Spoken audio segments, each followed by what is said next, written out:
Central Texas, East Central Palo Pinto County in North Central Texas until 10 p.m. Central Daylight Time. At 9:20 p.m. Central Daylight Time, a severe thunderstorm capable of producing a tornado was located 8 miles southwest of Cool, or 8 miles south of Mineral Wells, moving northeast at 35 miles per hour. Hazard, tornado. Source, radar indicated rotation. Impact, flying debris will be dangerous to those caught without shelter. Mobile homes will be damaged or destroyed.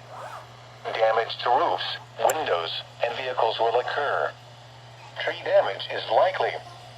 This dangerous storm will be near Cool and Mineral Wells around 9:25 p.m. Central Daylight Time. Lake Mineral Wells around 9:30 p.m. Central Daylight Time.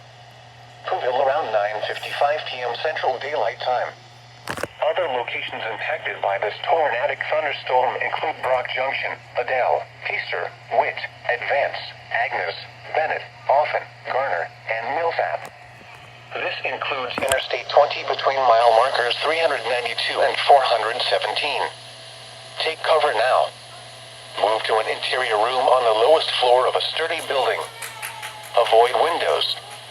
If you are outdoors, in a mobile home, or in a vehicle, move to the closest substantial shelter and protect yourself from flying debris.